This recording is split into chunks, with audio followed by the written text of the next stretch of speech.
NBA training camps are about 1 month away, and the Kevin Durant market is drying up. On today's episode of Locked On Suns, I'll tell you why. After all is said and done, after the dust clears, the Phoenix Suns might still have the best offer available for Kevin Durant. Will the Brooklyn Nets take it? What is the latest? We'll break it all down. Let's go. Locked On Suns.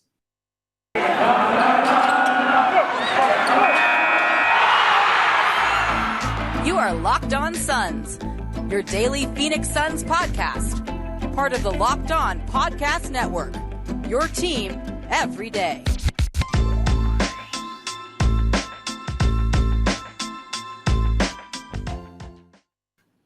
We are back. This is Locked On Phoenix Suns. We are part of the Locked On Podcast Network, and I'm your host, Brendon Kleen, a credentialed media member covering the Suns for the past 5 seasons and a writer at Suns.com and Dime Magazine. A big thank you for making Locked On Suns your first listen here on this Monday, going strong Monday, Wednesday, and Friday throughout the month of August. Guests coming up, news hopefully coming up, so hit follow or subscribe wherever you're finding the show to make sure you do not miss a single episode. If you're finding us on YouTube, a big shout out to all of you. Hit subscribe as well and drop me a comment telling me whether you think there is an offer on the table for Kevin Durant that can actually beat the Suns' best offer, okay? Actually can beat it, actually on the table, because that is really what we are going to start to drill down into. A reminder, everybody, to follow at Locked On PHX Suns to keep up with the show, or me at Brendon Kleen 14 for all of my thoughts on this team. We start with Adam, I can say that name, Himmelsbach at the Boston Globe. He wrote late last week, quote, "There have not been any real discussions of substance."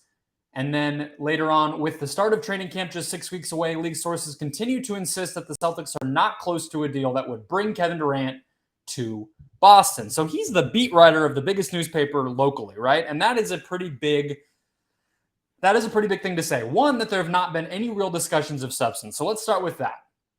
If you remember when both Woj and Shams reported all in one flurry on a Monday morning, the package centered around Jaylen Brown.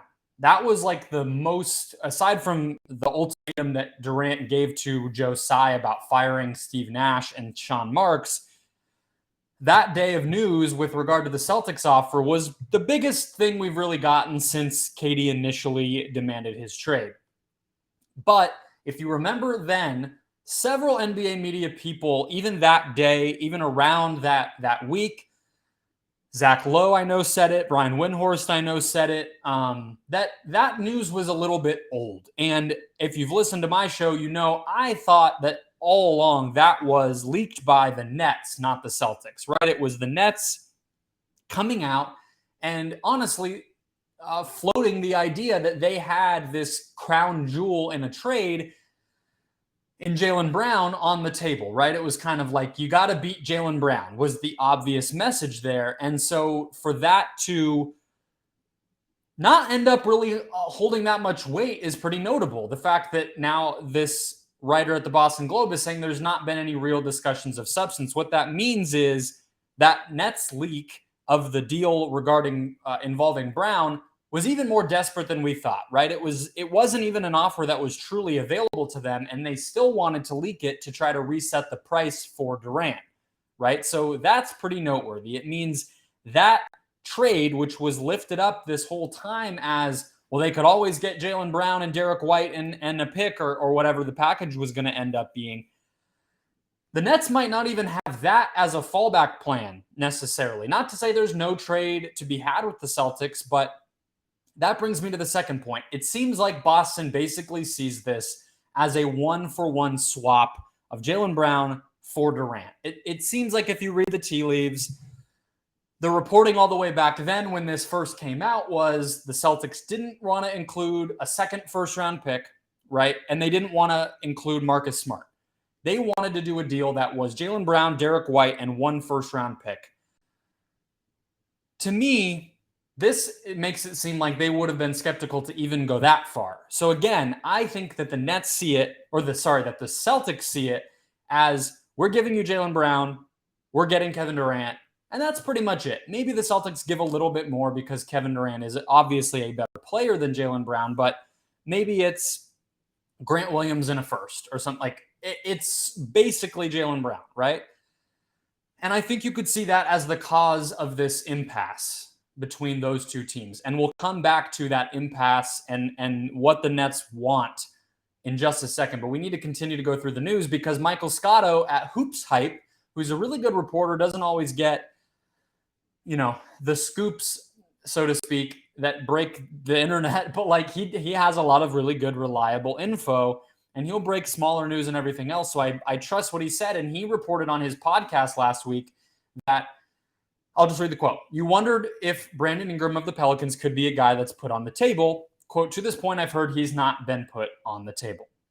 I also didn't see Durant necessarily wanting to go to New Orleans as well, right? So Ingram was incredible in the playoffs against Phoenix. We know that. We saw that firsthand. And the Pelicans just need stability and a culture, right? Like, they brought CJ McCollum in. You could say they overpaid a little bit. You could say, they did it in a weird point in their trajectory where they were really just trading for CJ to kind of chase the play-in. And obviously they go on to win it and then be competitive in the first round. And now it feels like they have a lot of momentum.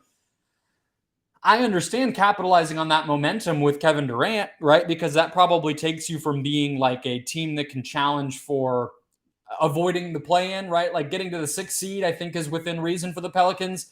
And maybe with KD instead of Ingram, you're challenging for home court advantage in the first round, right? Like, that's sort of what you're talking about. If Zion's healthy, you have KD, you have McCollum, and some of those young role players, that's a pretty special team.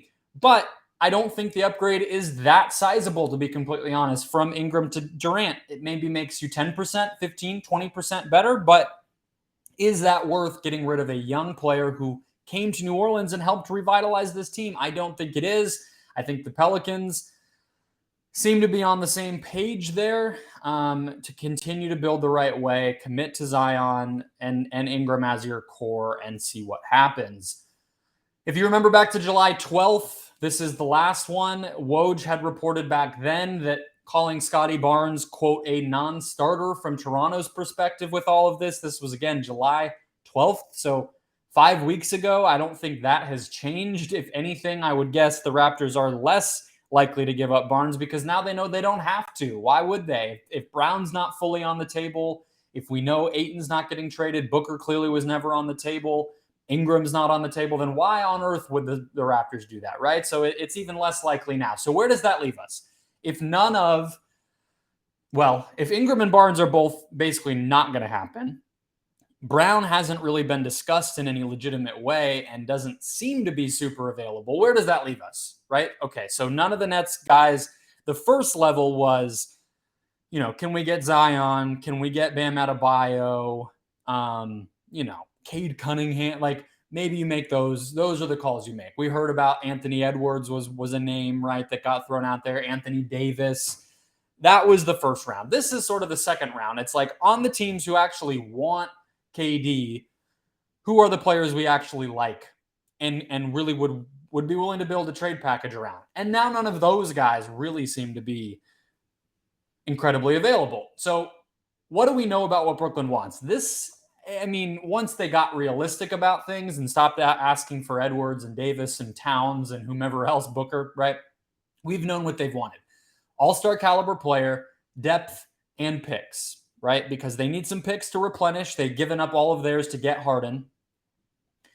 They need some depth because they also aren't going to replenish probably all of their picks, but even if they get a few bad for, like, let's say they get the Suns first round picks, that's not great, right? So there's no incentive to tank because they don't have their own picks. Even if they have some first round picks, it's not dependent on how well they perform. So they are incentivized to continue to win. So this makes sense, right?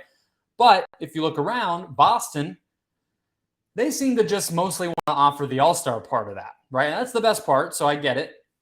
I could see why the Nets might still pursue that, but that's the reality. Toronto mostly just wants to offer the depth and the picks part, and New Orleans just frankly doesn't seem super interested based on what they would want to give up and the fact that they're not going to get rid of Ingram. There's not a lot of options there anymore, right? So Bridges might not be Mikal Bridges now, turning back to the Suns. Mikal Bridges might not be the best player available. right? But he's close to all-star caliber.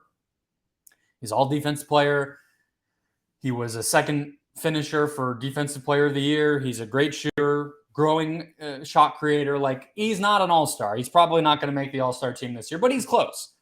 And the Suns can offer that depth. I think Cam Johnson, if you've looked around at some of these package potentials, like, I would take Cam Johnson over Derek White.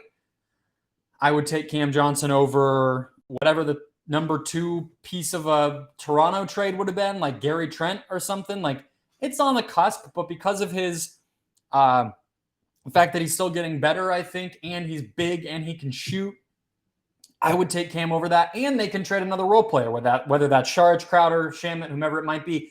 Plus, I think all along the desperation factor from the Suns, plus the fact that they just don't value the draft that much, makes me think they would be willing to give up the most picks. Now, maybe eventually everybody would give up the most picks that they all could individually as teams, but KD will get finished before anything else, right? That's the next domino. But once again, at some point, pressure will build for a deal. We're seeing now LeBron James adamant that the Lakers go after Kyrie Irving. That's courtesy of The Athletic. Pressure will build, whether it's pressure from Kevin Durant, whether it's pressure from the Nets or the Suns. All those players obviously are a factor here. But LeBron and Kyrie, in that situation, you have these other, the Donovan Mitchell, you have the, what happened? Does Ben Simmons stay put? Like, there are so many of these dominoes that waiting until training camp or something else, this Kevin Durant is the first domino. And so with a quiet market right now, not a lot of demand for Durant, the Nets are bearing the brunt of all of that pressure, and it is building. So as we look toward training camp in about a month, what I want to do next is go through 6 stat lines from last year's Suns and tell you whether the Suns will go over that number or under that number in 2023. First go, guys. Today's show brought to you by Rocket Money. Managing money is exhausting. There's notebooks full of account details, calendars full of payments, inboxes full of bills, and spreadsheets full of calculations. If even one of those sounds familiar, it's time to take back control of your financial life with Rocket Money. So why did Truebill change its name to Rocket Money? We'll tell you what we heard. Truebill, now backed by Rocket Companies, has grown from a bill management app into a full-on personal finance empowerment tool that helps save over 3.4 million people with their budgeting, lowering bills, canceling subscriptions, and more, saving each of their members on average $700 per year. And with all that growth comes the next evolution in Truebill's story, a new name. Bottom line, Rocket Money is everything that we've loved about Truebill here at the Locked On Podcast Network, but with a fresh look and feel. Start canceling your unused subscriptions and save money at rocketmoney.com/LockedOnNBA. That's RocketMoney, RocketMoney.com/LockedOnNBA, or download the app from the Apple Store or the Google Play Store today. Shifting gears here a little bit, we need to start looking forward, not just in the present. Yes, the Kevin Durant stuff is the carrot that is being held in front of James Jones and this team and most of the entire NBA right now. But as I said, camp is just a month away, and I am looking forward to basketball being back in the NBA, in our NBA lives. So 3 over-unders. This is stats from player stats or team level stats from last year's Suns. And then I am going to tell you whether I think in next year's team it will be over that number or under that number. All right. So section 1 here is going to be mostly about the shot diet, the offensive diet of the Suns. Okay. So stat number 1, DeAndre Ayton field goal attempts per 36 minutes. And I'm going to talk through if Kevin Durant's being here or not being here affects the over or the under. I will include that. So in this case, the number is 14.6. That's how many shots Ayton took per 36 minutes last season. I think this one hits over, even if Kevin Durant is on the team, and I'll tell you why. So if you look, one of the strange things about last year, and part of why I almost lean toward Ayton's side, so to speak, on some of the frustrations last year, is JaVale McGee and Frank Kaminsky both shot a ton anytime they were on the court. If you look at their numbers, I think JaVale was second in shots per 36 minutes behind Booker last season. He he filled that vacuum a ton. The second unit, he would be the main shot taker often, right? So, and then Kaminsky was the same way. So if you feel like Ayton can do that,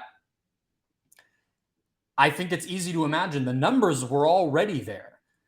You know what I mean? And even if Durant's on the team, I just think some of those opportunities are going to be there. You could easily see the Suns trading some of Mikhail's shots, for instance, and Chris Paul's shots for Ayton shots, right? You could see the Suns running the second unit through DeAndre and playing Saric or Biyombo more with the starters. I also just think after paying Ayton, we've talked about this ad nauseum since the Suns matched on that offer sheet, he will finally want to get more shots. There's really nothing standing in the way of that. I guess the coaching staff could continue to play hardball and say, well, now we don't have to worry about you leaving. So I guess there's that, right? Like what does Ayton have to hold over them if they don't give him sets run for him? But I don't really think it's that animus between those two. And I just think the team probably wants to see what he can do. So I'm hitting over there. Next up, a team level stat, number 2 here. The Suns team mid-range frequency, right? So this is the proportion of the shots that the Suns took that were from mid-range.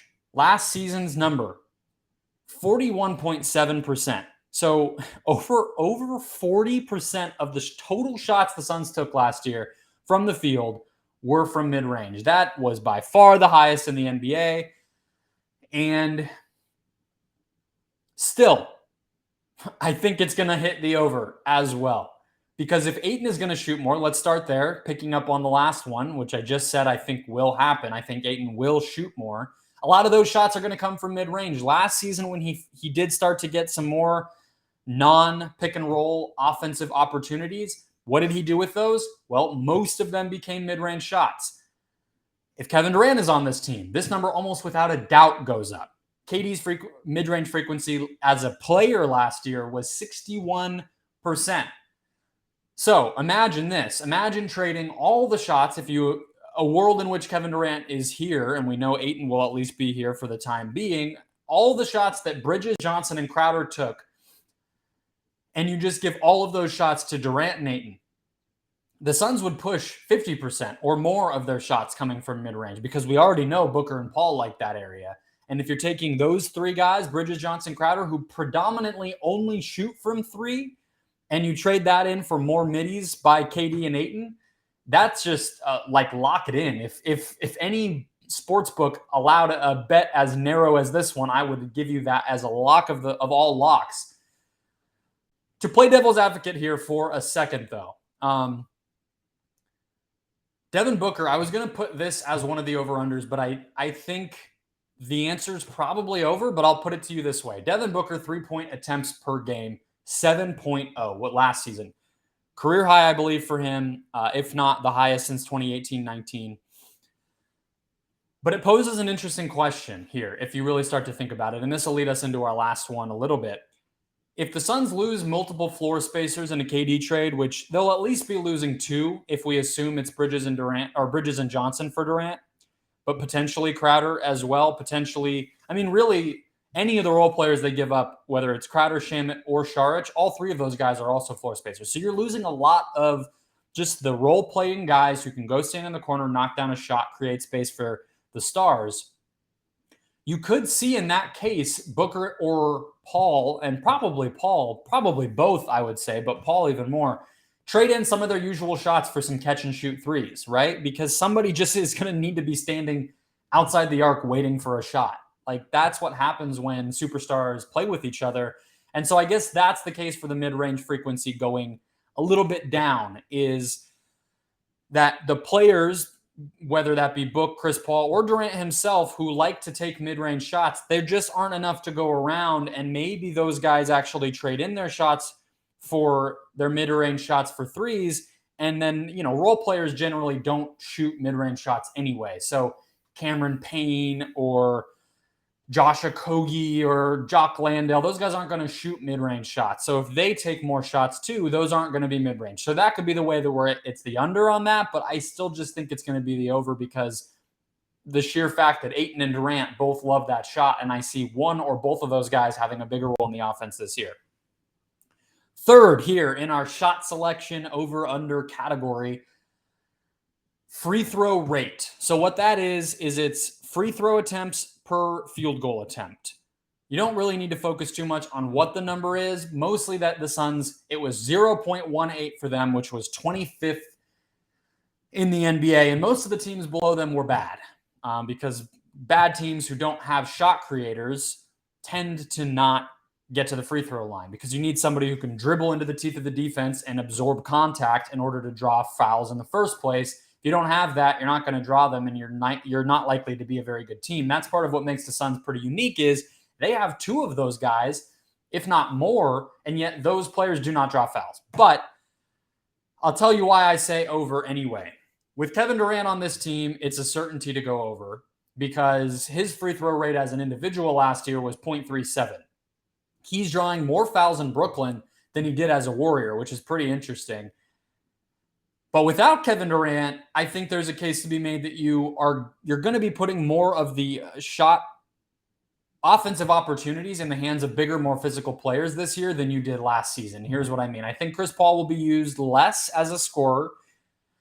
I think Cam Johnson, for instance, will be used more. That's just inherent. But then even besides that, you're also going to have Ayton doing more, most likely. And then you're getting a guy like Dario Saric back, right? So I just don't see a world like last year's team, whether it was injuries or whatever else, it ended up being that the guys like Paul, Booker, Payne, Bridges, those guys who don't draw fouls ended up having the ball in their hands the most. That will just change no matter what this year, and I think that will be better for the free throw rate overall. We're talking around Chris Paul's role a little bit, so next up, let's dive into his game directly. I have 3 statistical over-unders for you just focused on Chris Paul. We'll get to that next, but first, one more quick break.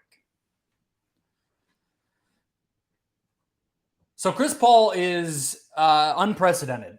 I just got done before I hit record here watching Sue Bird win a closeout game in the WNBA playoffs, and she's over 40 years old, so I guess that's unprecedented. But really what Chris Paul has done the past 2 years, being an all-star, an MVP candidate, borderline MVP candidate, and one of the best players on the best team in the NBA 2 seasons running, arguably, right? Like all these things there's no real context for them. So I want to kind of start there and hedge a little bit because predicting next season for a guy who just did something this season that no one expected is hard to do. It's the same thing with LeBron James right now, with somebody like Sue Bird or Diana Taurasi in basketball, right? There's all these players breaking boundaries with their age right now, and it just feels a little silly to say this will surely happen for this player. But it can tell us a little bit about what the team might be like, and let's get into it, right? So, okay, number 1 here on the Chris Paul usage rate. 19.7% last year. So, I'm taking the under, which is crazy. You might be thinking that's crazy because 20% is an average usage rate. Anyone on an NBA floor, there's 5 people, so in theory, everybody should have a 20% usage rate, right? 1/5, 1 of 5 people, whatever. That's not really what happens, but that's kind of a good benchmark to think. So he was below quote unquote average last year at 19.7%. This was also already a massive career low. It was like 2.5 percentage points lower than his previous low. Also, his assist rate was the highest it had been since 2016-17 when he was arguably at his peak, or those Clippers years where he was, orchestrating a pretty high-powered offense. But I do think this barely clocks in as an under anyway. I'll give you some examples. In Steve Nash's age 37 season, his usage was 19.6%, so that would be 0.1% lower. If in Jason Kidd's age 37 season, his usage was 14.3%, so quite a bit lower. And in John Stockton's age 37 season, his usage was 19.3%. So a little bit, but still an under, right? So even if you doubt Chris Paul will ever actually embrace load management or strategic rest or whatever words you want to use for what that would look like, the best way for him to preserve himself and be at his best for the playoffs is to embrace an even more pass-first style in the regular season. You've seen that with all three of the players I just listed. If we want to keep saying Sue Bird, she has done the exact same thing. She is a ball mover. She is a three-point shooter, and she is an energy player. And I think you could see Chris Paul transition to that a little bit more. I'll just add here, especially if Kevin Durant gets here, this is just natural. Chris would be the guy, I think, who would sacrifice the most in terms of shot attempts, which is what usage rate is. Usage rate is just shot attempts or turnovers, right? So it's just, are you ending possessions by doing something yourself? And I just think Paul will have the ball in his hands less from a shot-taking standpoint if Kevin Durant does come here. All right. Next up here on the Chris Paul category is our number 5 stat, minutes per game, 32.9 last season. And I'm going under. Now you might be thinking, you went over, Brendon, on all the offensive category data last segment, and now you're going to go under on all the Chris Paul stuff. I'm not. I will just jump in and tell you the last one isn't over. But let's talk about minutes per game first. This one has to go down. And that might sound like basic analysis, but it's the truth. Especially during the 18-game win streak last season, there were times when CP was playing 40-plus minutes in a game just to try to gut out a win because the winning became so important to them. I'm not going to relitigate all of that. I don't think that ultimately had anything to do with why they lost in the playoffs, but it did have a lot to do with why Chris Paul played 33 minutes a game. So to keep with some of those comparison points, Kidd, in his age 37 season, played an insane 33 minutes per game. He also played 36 minutes per game at age 36, which is partially like the old-time NBA, but also just lunacy. But Stockton and Nash were also below 32.9 in their age 37 season. So I think this one it will go down, but I also think it's like an imperative on Monty Williams and the coaching staff to make it go down anyway, which is a part of why I feel so confident about the under. Lastly here, number 6, Chris Paul games played. 65 last year. And I am going to go over like I hinted at. And this one is probably the most divisive, I guess. I'm sure the most of you listening, this is probably the one you might disagree with most, but let me make the case. So 2 of Chris Paul's missed games last year were rest at the end of the season when everybody took games off. I think it was the Clippers game and the Spurs game in April. So we're already looking at more like 67, right? So that would already, if we just say, okay, he misses the same amount of games just from injury, well, that would put him at 67, and then he would hit the over on 65, right? You also have to remember he played in 70 the previous 2 seasons, and that included a shortened season that only had 72 total games in it in the first year he played in Phoenix. We all are bummed about the constant injuries, and we've all seen them in Phoenix as well with Chris. The shoulder thing in the 2021 playoffs, the hamstring, the hand, the COVID. Last year he had the hand, and COVID in the playoffs, likely. But you also have to remember, he hasn't had an actual major injury in a long time. He seems to have moved past the chronic lower body stuff that he had in LA and Houston. And it's mostly just these nicks and bruises. It's not a torn this or, I guess the hand injury this year sort of was that. He probably came back sooner than he should have, but it didn't seem to really make a big difference. So I don't think there's something that you have to worry about like flaring up in that same way.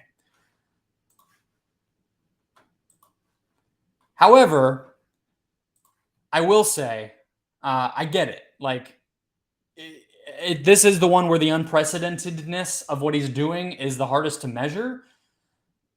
But if he's exerting himself less in game, which would happen if he takes fewer shots, if he plays fewer minutes, he naturally should be able to pace himself and play more games total, right? And I don't really feel like he's going to want to rest.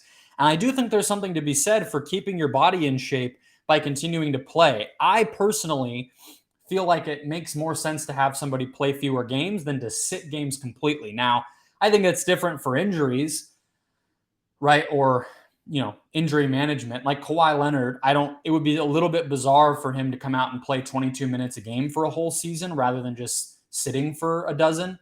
But in Chris Paul's case, as an older player, I think continuing to move and play and stay in shape is just as important. So I get it in a way.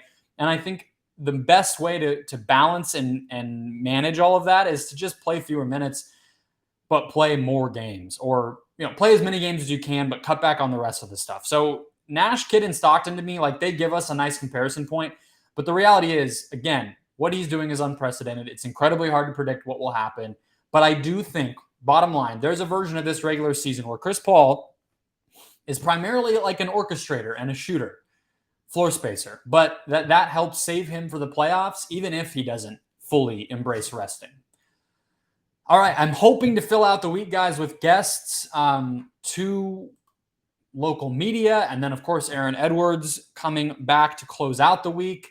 Should be fun. I think we'll start to get more news, especially as we get in and closer to September training camp time here. There's just too much that we know needs to be done in the NBA, and there's frankly just not enough time to do it all. So keep it right here. A big thanks for making Locked On Suns your first listen. Hit follow or subscribe to make sure you catch us on Wednesday. And in the meantime, go make Locked On NBA your second listen to catch up on everything else going on around the league.